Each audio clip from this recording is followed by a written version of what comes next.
Эрде выр ось халкына тек караманларны дегілде мұйым иншаатларны да бағышлай. Қадимей кезлев 25 ел içinde ичат етілген тарихи абиделернен зенгіндір.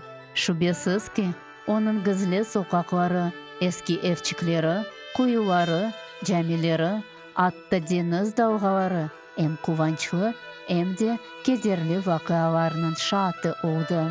Evvel ezelden bu yerde öz ömür tarzı, adetleri hüküm sürgen. O vakit her şey bambaşka olgan. Eski divarlar susıp dura. Ama yapabilse çok şey hakkında hikaye eterdi. Çünkü bu canlı tarih. Bu taraflarda daha çok türlü efsaneler yürümekte. Hala da Orta Asır'ın bazı sırlarını saklap gelmekte.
Ну, прежде всего, нужно сказать, что мы наблюдаем историческую реконструкцию окружения Дервишей. На самом деле, корни этого ритуала уходят глубоко в историю.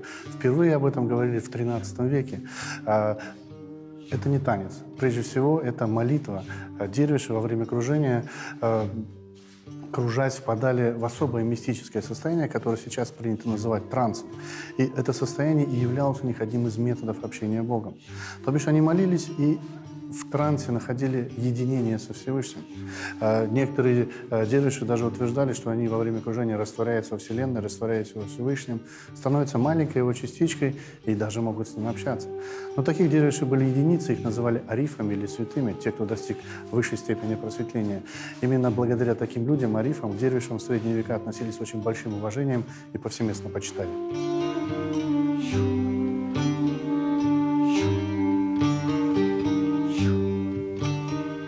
Adettince dervişler tekiyesinde dervişlerinin çokusu öz ibadetlerini getirip olamağanlar. Birden tekiye içinde en çok 5 adam olgan. Dervişler aylanuvu 2-7 saatga kadar devam etebilgen. Seyahatta adet üzere dervişle beraber 1 ya da 2 talebe olgan. Dervişler tekiyesi küm ve ne vakit temel koyulğanı hakkında şüphe doğurmagan malumat yok. Fars dilinden tekiye ibadethane gibi tercüme edilir.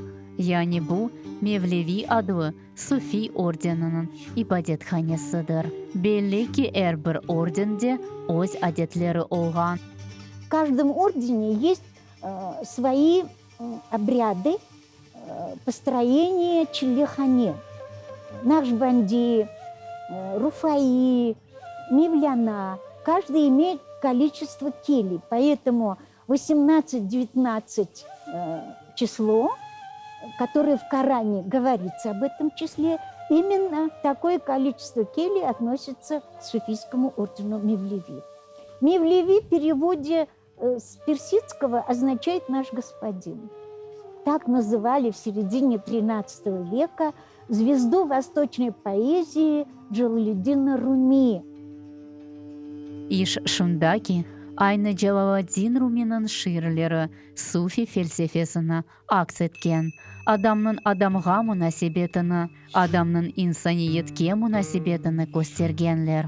Sevgiden başka Sufi'de bir şey yok dep sayılgan.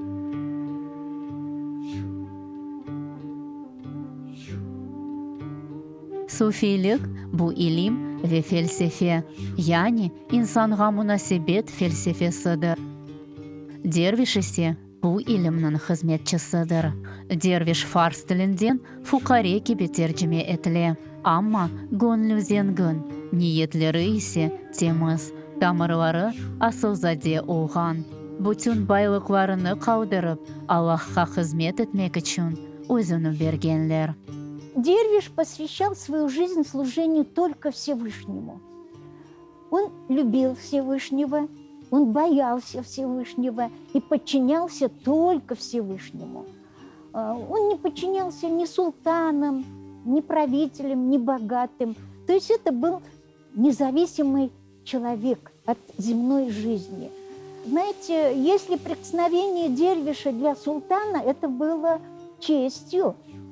Если дервиш переступал порог какого-нибудь дома, это было тоже честью. То есть дервиши приносили благоденствие, богатство в тот дом, куда они приходили. Обряды дервишей состоят в служении, в чтении зикра, исполнении зикра, в кружении, которое называется сема, кружение. Многие, вы знаете, я бы сказала, невежественные люди кружение называют танцами. Это неверно. Это не танец, это молитва. Каждая молитва имеет свой обряд.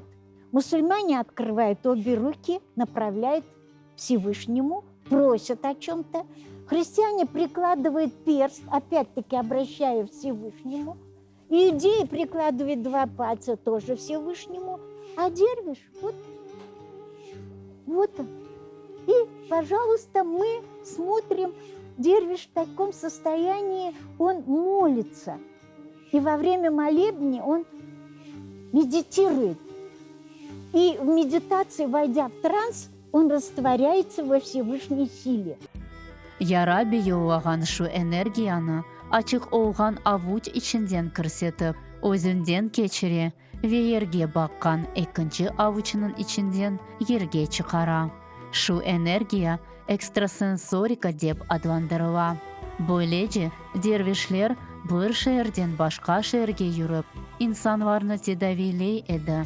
Көзден, назардан саклаған дуалар тарқатайды. En esası ise hikmetli olmağa öğretip ruhi nasihatlar бере еді.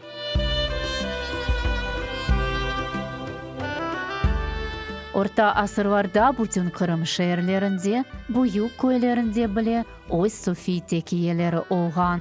Текие camiler yanında yapılaydı. Böyle yerler Koçe, eski yurt ve Karasu Bazar'da olған. Onun yanında hayırsever müesseseler, başlangıç mektepler ve fukare adamlar için aşhanelerini kurgan var. Kırım Hanlığı devrinde çeşit türlü ordenlerinin 22 sufi ibadethanesi olған. Кезлевнің özünde ise 3 tekiye бар еді. Kırım Hanları arasında da sufilik muhlisleri, yani tarafdaşları olған. Misal olarak 4. Mehmet Geray, 1. Selim Geray, 2. Menli Geray bellidir. İbadethanenin unikalliği şunda ki, o ilk görünüşünü sakladı. Bu 4 haneli temelde turgan 8 köşeli inşaattır.